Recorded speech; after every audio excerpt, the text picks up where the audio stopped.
Welcome to Murder by Nature, where we discuss true crime, mystery disappearances, and unsolved cases. I am your host, Jasmine Hernandez. So, as we dive into this episode, this was a recommendation by one of my coworkers. They listened to this story just recently, and it was a story that they've never heard. And when I dived into it, I've never heard of this case, and it is 5 years running that the suspect still has not been caught and on the run. So I thought, why not share it? Because if I haven't heard of this, and I listen to a lot of true crime, I'm guessing it's not something that's widely known. It did happen in Idaho, so I'm sure if you are native to Idaho or around that area, you guys probably all heard about this. I'm in Southern California, and this never reached my doorstep. As we dive into this, there's a ton of references, a ton of different things. It's a lot, so we'll go into all of that. But before we jump in, I'm going to dive into a little bit that's going on with our life. So we have our first official game of football this week. It'll be interesting. It's going to be a long day. So between football and work and this, I am recording this episode on Friday at 9:45 p.m. and it's going to be released at 9 a.m. on Saturday while I'm already at the field. So thank you guys all for listening. I try and make sure that we get these episodes out to you because I know that you guys are coming back and watching them and listening to them, and I see all the analytics of everyone from all around diving into these every single week. There's this one that's from Northern California, Fairfield, and they've listened every single week the first day I released my episode since episode 1, and I think that is the coolest thing. So if that's you, I'm watching. I see you. I just think it is so awesome.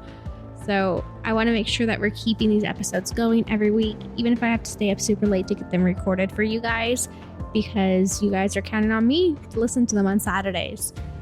So as we dive into these, we're going to go through the references, and I am going to leave a description of the suspect down at the very end with information on how to contact local law enforcement if you have any tips that they may need or help with this case. Again, this is an open investigation still. The suspect is still at large for the last 5 years before anything has happened or any new information, which is unnerving. But at the same time, as we go through this episode, there's other theories on what could be going on too. So we are going to dive into our references. We have Realtor.com, we have Daily Mail, we have SLTRIB.com, People Magazine, Idaho News, The Cinematic, Medium.com, The Daily Beast, Heavy.com, Crime Theories Podcast, Viral Nova, Facebook, Rentberg, Standard Magazine, and Investigation Discovery. Nadja Medley was 44 years old, and she lived for her teenage daughter, Payton. She only wanted what was best for her daughter, and she was doing everything she could to make ends meet and provide for her daughter after her husband, Todd, died of a heart attack on August 30th, 2014. Nadja and her former husband had worked together at a pet store in Ogden before he died, and that's when she decided to change career paths. She was going to become a massage therapist and also get into other healing things such as crystals, kombucha drinks, and all of that, to the point of even selling such on the side to promote a more healthy lifestyle. One day in 2015, Nadja's life would change forever when she met Gerald Michael Bullinger. He was a striking man and walked into the massage therapist for a massage. But he's going to go by Gerald and Michael. I'm not going to really refer to him as his last name, but he went by both because when he was dating Nadja, he was Michael. But when he had other things in life going, he was Gerald. So I'm going to refer to him as both. He had a presence and a great personality, and he was someone that Nadja was instantly attracted to. Gerald seemed to have his life together. He was working for a private pilot for clients and flying all around the country. He claimed to be a divorcee of 10 years and a Mormon from Montana. The attraction between them was undeniable, and not only did the chemistry continue to grow, so did their relationship. It is said that as time went on, he went out of his way to take Nadja and her daughter on dinners, on hikes, to any event that they could spend time together and create memories. It is even said that Payton became so close to him that she started calling him dad. During one of their hikes, Gerald taught Payton how to shoot, and then they would later play around the ground wrestling. You will be able to see this on Nadja's Facebook. But as you go over there, please be mindful that this is still someone's family, and they still have feelings and thoughts towards all of this. There's a lot of hateful speech on her Facebook right now, so let's not add to that.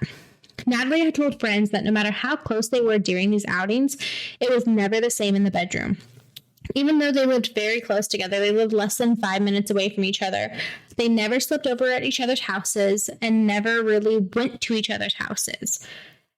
At one point, Nadja asked Gerald for help with her mortgage. She was falling behind and she needed some assistance, and she thought, we're partners, you can help me. He ignored her for the first 2 times, and at the 3rd time that she asked, he said that the relationship was moving too fast and that he just couldn't do it anymore. It wasn't his responsibility to be taking care of her.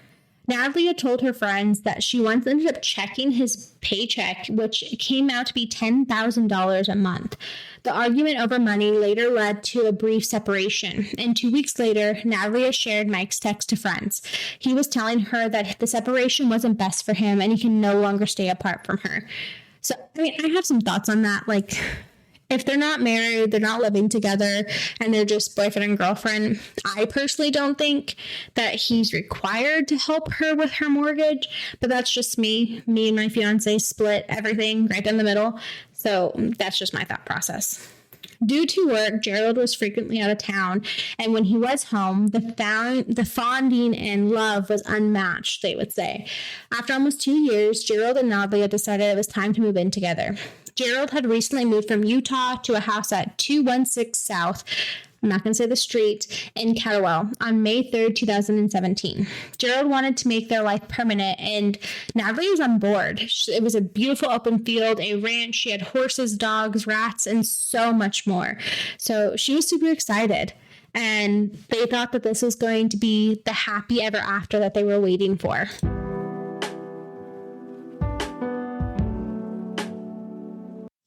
Cheryl Baker was born on September 6, 1960, in Detroit, Michigan, to Harold Leroy and Doris Baker. Both of her parents were teachers, so it was no surprise that Cheryl would follow in their footsteps. She had 2 brothers, Brian and Lytle, and a sister named Joy. When Cheryl got older, she rode in the Michigan statewide bicycle tour with her father, and they made it a family tradition. Some of Cheryl's experiences growing up included swimming with dolphins in the Bahamas, swimming with turtles in Florida, rafting in the Great Grand Canyon, summer trips to India, and cruises to Alaska. She was a lifeguard as a teenager, and based on her experience, she loved the water. After graduating college in 1984, Cheryl started working at the Utah Schools for the Deaf and Blind. During those years of teaching, she decided to return back to college to get her master's degree in education. And when she was working for the School and Deaf Children, she met someone special. Now, you're probably wondering, who's Cheryl? Why did you switch to another girl? And I'm going to tell you. Cheryl met Mike at a lovely airport in Alaska. He was a contract pilot, and he was on the plane heading for Alaska. His charming ways got her attention, and they were later married in Park City. And this was Cheryl's first marriage. This was Mike's 3rd marriage. Cheryl was very electric with hobbies like meditation and crochet. And on one hand, Mike liked riding his motorcycle, shooting and collecting guns, flying planes. Even though they had this huge difference in their hobbies, they both loved the outdoors and camping. Cheryl retired in 2016 to teach art at Greenwood Charter School in Huntsville, which was close to Ogden, Utah. In 2014, the couple purchased a farmhouse near Caldwell, Idaho, under Cheryl's name. Gerald told his wife that he was going to move up there early to fix up the farmhouse while she was packing the house in Ogden. Cheryl Baker bought her Ogden home before meeting and marrying Gerald, and the 2 borrowed money from the property to pay for the Idaho farmhouse. But while the couple was making this move, because Gerald got a job for a pilot flying out of Boise, and it was 25 minutes away from where the farmhouse was. And Cheryl decided, okay, cool, you go up, fix it up, and needed some renovations done to it. But little did she know, while she was packing, Gerald was helping Nadja Medley and her daughter move in with their belongings and pets to the Idaho house. Neither Nadja or Payton knew that he was married, and it is theorized that Cheryl went up there to go surprise her husband, and that's when they found out the truth.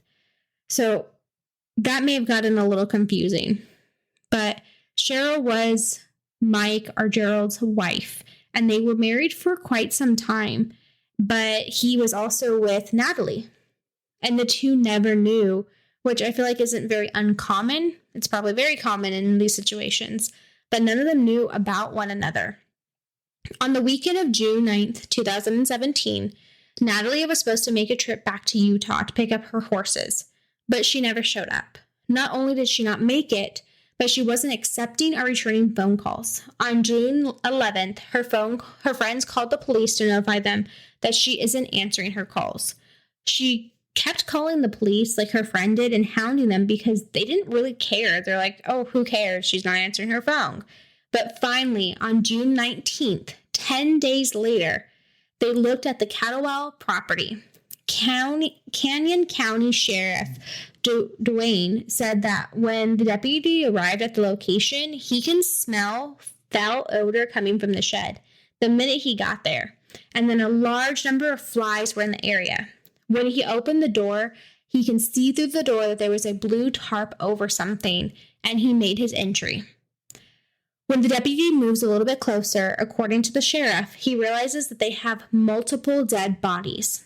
As more investigators arrive on the scene, they found the bodies of 3 people and 3 dogs.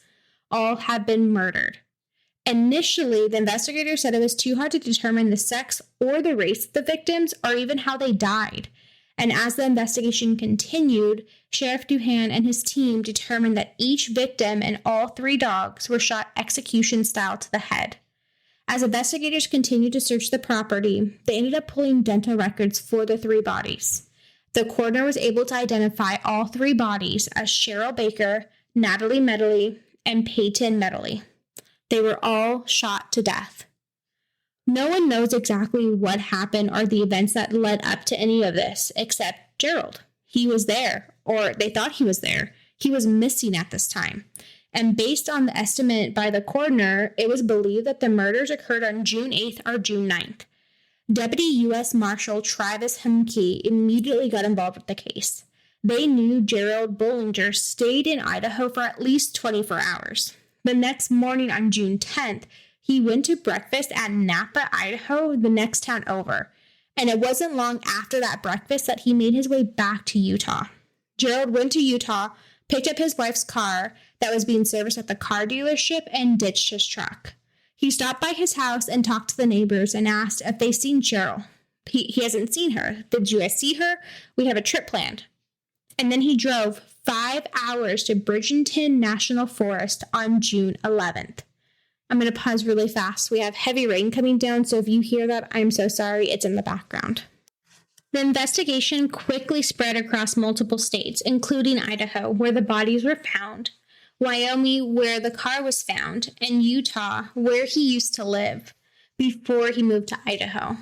His wife's Ford Focus was found abandoned in the Bridgeton National State Forest in a remote campground near Mormon, Wyoming, on July 12, 2017. A week later, Bowmanville County Sheriff's deputy responded to a sighting of him, but there was no signs of him when they got there. Investigators initially searched the entire National Forest area extensively when his car was found in 2017. They used police dogs, helicopters, infrared technology, but nothing ever came up. The year after, they did search and rescue and had caviar dogs out and went and looked in the forest for any signs of maybe his remains, maybe he killed himself. They had no idea. He just vanished, and nothing was found. From what investigators gathered, Gerald and Cheryl were married for 5 years before he met and began dating Nadja. He apparently pulled off a double life because the home he shared with Cheryl was 8 miles away from Nadja's. The Idaho State spokesman said that his first wife, Jackie Garcia, and others knew him. They reported that he had a long history of lying, being manipulative, infidelity, and violence. His ex-wife told the publication that she feared he would kill her at one point. Investigators considered the possibility that he may be dead, and they're just hoping that one day he shows up. All of this doesn't seem like it's enough. Like, this is like, oh my God, like that's a lot, right? Well, there's more. There's so much more to Mike. He was a dimpled young man when Jackie met him, and her beauty caught his eye in 1970. They were both freshmen at Brigham Young University in Idaho. Mike was a fellow Latter-day Saint member and served his mission in 1976. He married Jackie at the Salt Lake City LDS Temple in 1978. Their 10-year marriage was not a happy one, though. Mike was described as selfish, dishonest, violent, and a sociopath.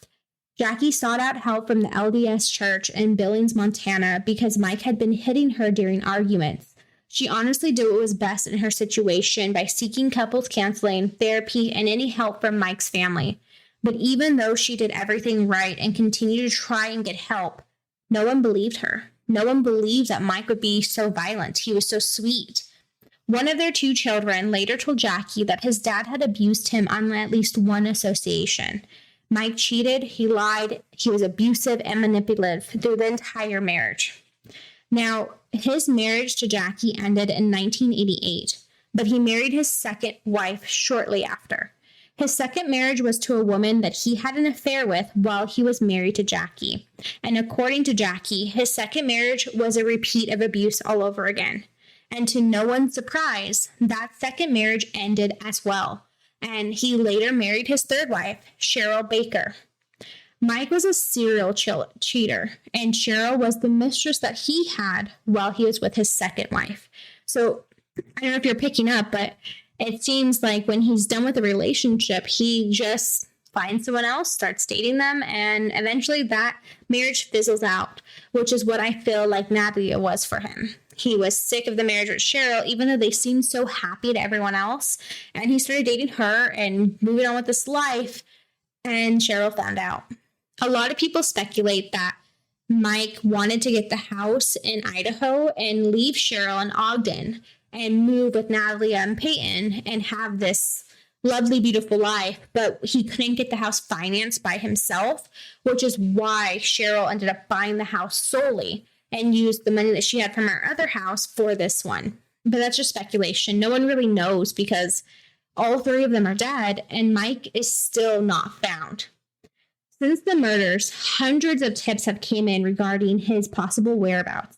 In the last year, several more came through from Crime Stoppers, and after the case was featured on In Pursuit with John Walsh, it is said that if Mike is dead, police believe that he's outside the search area, which spans several miles of the Pacific Creek drainage in the National Forest.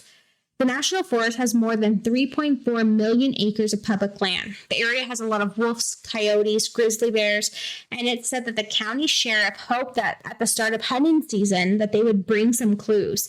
Maybe someone would find him, maybe an animal would find him, anything. They heavily infiltrated the area, but nothing ever turned out from it. Now, Gerald Michael Bullinger is described as a 6'1", 140 pounds, gray hair, brown eyes. It said that if he is seen, to please contact the Canyon Country Sheriff's Department at 1-208-454-7531. So I'm going to say that again because I know I messed that up. 208-454-7531. Again, he has aged since then. It has been 5 years since these murders have happened, and he is nowhere to be found. There are some theories that maybe he came in one area and went out the other area. In the podcast and in the episode on that case in Pursuit with John Walsh, it is said that he was an experienced hiker. He loved the outdoors. Cheryl loved the outdoors. So he knew what he was doing. But people that did see him out that day said that he had no water, he had no supplies. They have no idea how he was going to survive. But his ex-wife, Jackie, said that there's no way that he would have killed himself. He was too narcissistic to just take it out. He didn't care. He wouldn't have had any remorse for what he did. But no one knows. He's never been found. my theory after reading everything, I think he went up there, got lost, and came out the other end. And I think he's living a life somewhere else, because with his history and repeat of the cheating, of everything else, the abuse, I don't see him just, all right, I'm done, and killing himself. I don't see that, but that's a theory for everyone to speculate. Now, that brings us to the end of this episode. This is a shorter episode, but it's one that I wanted to get out because this is 5 years past the murder, and I want to just put it out there in case anyone has seen this man, anyone knows this man, or they just have a speculation that maybe they ran into him, to get that out, to get Cheryl and Payton and Nadja's family some closure from this. It is said that Payton's uncle ended up getting in contact with Payton and Nadja right before they were murdered, and he was trying to build this relationship with them, but he feels like it was cut short due to some selfish nature, and no one understands how, like, this guy was about to move his wife and his girlfriend into the same house. How did he not think he was going to get caught? Maybe he wanted to get caught. I don't know. That is trippy, man. Well, that really brings us to the end of this episode. As always, thank you for listening to Murder by Nature. If you enjoyed our show, please rate us and review us on Apple Podcasts, Spotify, or any streaming platform that you're currently on, and be sure to come back next Saturday for our new episode. Until then, I am your host, Jasmine Hernandez. Don't forget to stay safe. Don't get murdered or murder people, you lovely humans. Have a happy Saturday.